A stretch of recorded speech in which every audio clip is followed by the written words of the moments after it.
Juhlien aika on tulossa ja mä päätin tehdä teille tämmöisen videon, miten tehdään rahkavoitaikina, koska tätä taikinaa voi käyttää niin moneen suolaisiin ja makeisiin piirakoihin tai torttuihin ja niin edelleen. Tarvitset tähän 250 grammaa voita, sillä että se on vähän pehmennyt, ja lisätään siihen sitten vehnäjauhoja. Ei ihan kaikkeen 4,5, eli laitetaan puolet tuosta jauhomäärästä ensin. Ja siihen lisätään suolaa 3/4 teelusikallista ja 1 teelusikallinen leivinjauhetta. Senhän voisi sekoittaa noihin jauhoihinkin, mutta mä teen näin.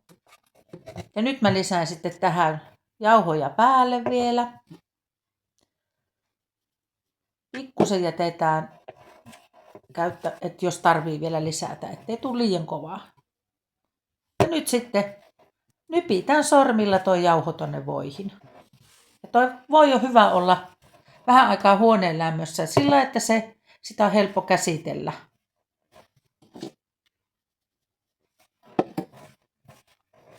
Sinne sitten nypitään jauhot voihin.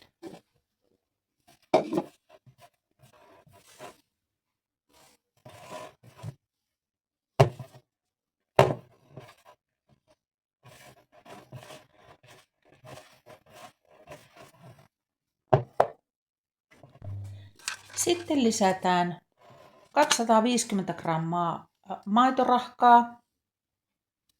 Ja tähän ei kannata käyttää sitä pehmeää maitorahkaa, vaan ihan tätä kunnollista maitorahkaa. Mulla on tässä laktoositonta valion maitorahkaa. Tää on tosi hyvää. Tää on 500 gramman paketti, niin minä käytän tästä puolet. Ja aina kun mä teen juhliin jotain, niin mä käytän aina laktoosittomia tuotteita. Ja sitten tämä maitorahka kanssa tänne käsin nypitään tonne voivehnäjauhoseokseen.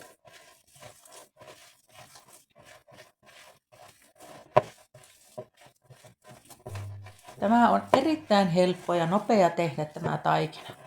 Ja tämän taikinanhan voi pakastaa. Nyt kun sä oot tän tehnyt, niin sä voit, jos sä haluat tehdä semmoisia lehteviä, vähän lehtevämpiä, niin sä voit kaulita sitä, vähän aikaa pitää jääkaapissa ja kaulita sitä muutaman kerran. Mä näytän senkin tässä videossa.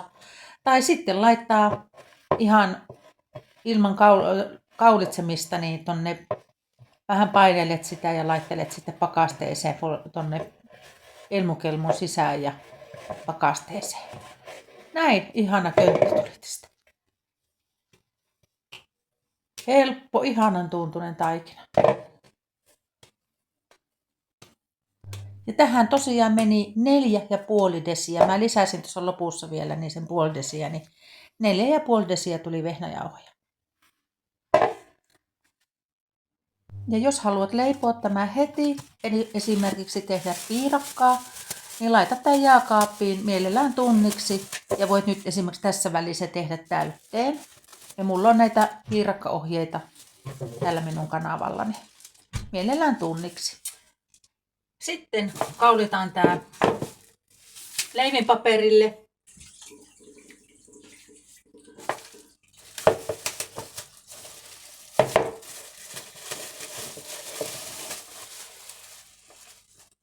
Tää on ollut jääkaapissa sen aikaa, kun mä tein ton täytteen. Nyt tää on hyvä kaulita. Ja tässä näkyy, miten kätevä tää taikina on, että jos sä teet esimerkiksi suolaisia piirakoita, niin ei sitä tarvitse lehteväksi kaulita, vaan ihan suoraan, kun se on ollut tunnin levännyt jääkaapissa, niin sitten kaulita vaan tuossa pellin kokoiseksi levyksi leivinpaperin päällä. Tämä taikina on kyllä tosi hyvä ja itse asiassa maistuukin hyvältä.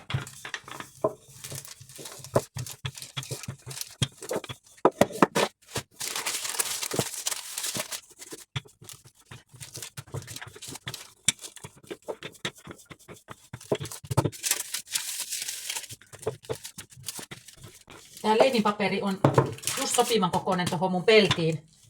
Eli jos mä kaulitsen tän tällainen tänne reunoille asti, niin silloin siihen jää myös reunaa vähän siihen piirakkaan. Ja sitä voi myös sormilla sitten vielä tuolla painella.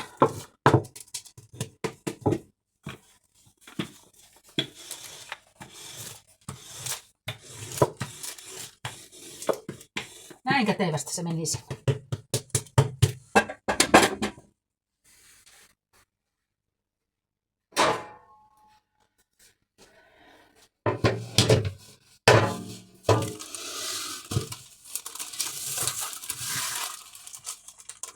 Sitten vaan pellille.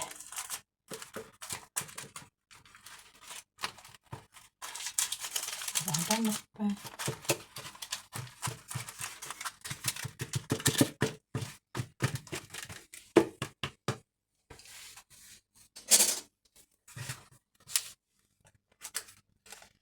Mä pikkusen otan täältä ja laitan tänne. Ja nyt jos sä haluat, niin tästähän voisi tehdä vaikka perinteisen levylihapiirakan. Eli tähän sitten se jauhelihariisitäyte.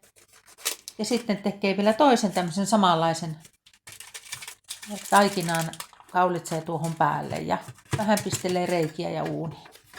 Ai että se on hyvä. Tää taikina on just sopivan kokoinen tähän pelkkiin, mikä mulla on. Mä voisinkin mitata se. Mulla on se mittanauha. Tää mun pelti on täältä sisäpuolelta niin 38 kertaa 35.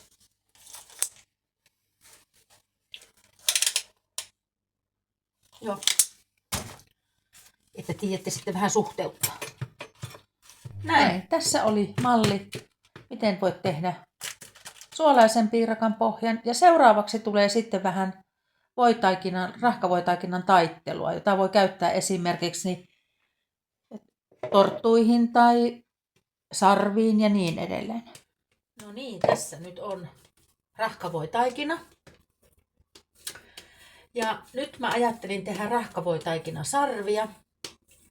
Niin mä teen tästä pikkusen tämmöisen suorakaiteen muotoisen.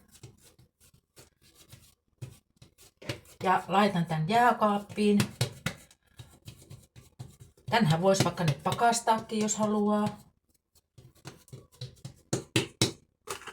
Ja sitten sen jälkeen niin mä vähän taittelen sitä, että siitä tulee pikkusen lehtevämpi.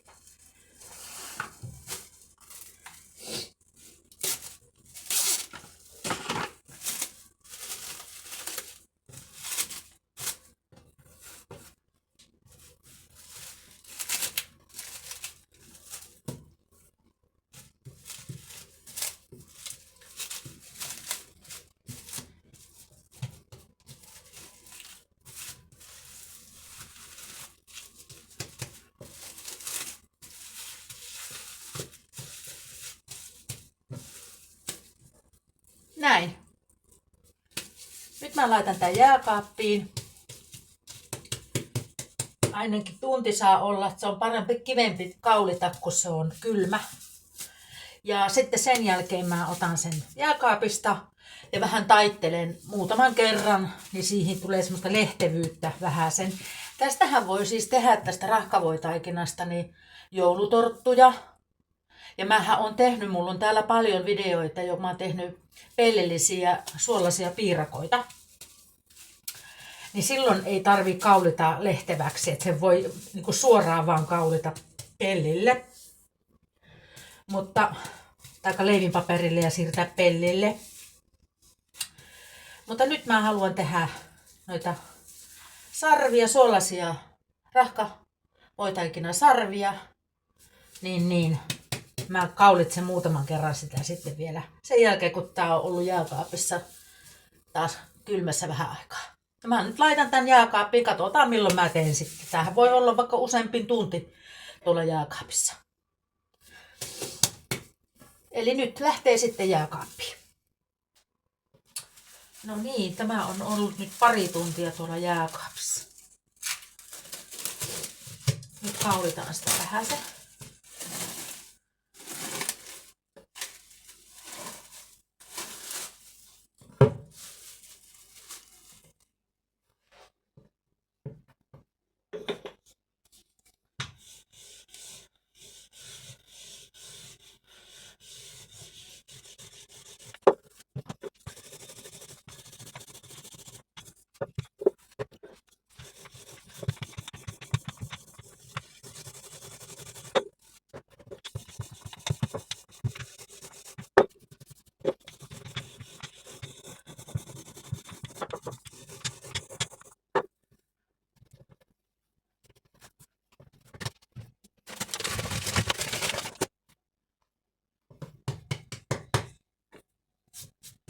Ei saa laittaa liikaa jauhoja, mutta laitan sen verran, että ei tartu tuohon pöytään.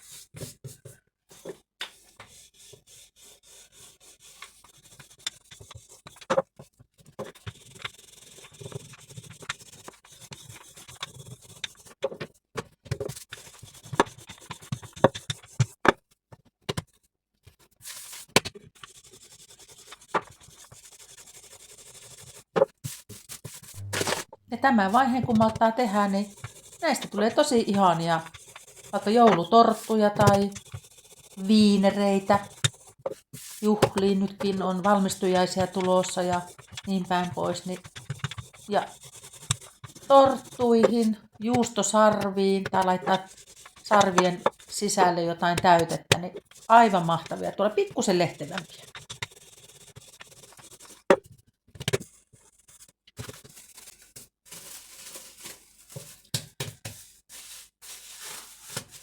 Ja nyt laitetaan taas jääkaappiin. Annetaan taas jääkaapissa vähän aikaa kylmetä ja sitten tehdään sarvia. Ja tulee paljon lehtevämpiä, kun tämä taikina on kylmä. Ja paistetaan aika kuumassa uunissa, eli 225 astetta. Niin annetaan nyt vielä vähän aikaa olla tämä nyt jääkaapissa ja sitten tehdään sarvia. Taikinat, joissa käytetään leivinjauhetta kohotusaineena, niin kun niitä paistetaan, niin kannattaa paistaa ne kylmänä. Eli esimerkiksi kun tekee torttuja, niin laittaa vaikka vähäksi aikaa jääkaappiin tai vaikka parvekkeelle ja sitten laittaa uuniin, niin niistä tulee paljon parempia. Semmoinen vinkki.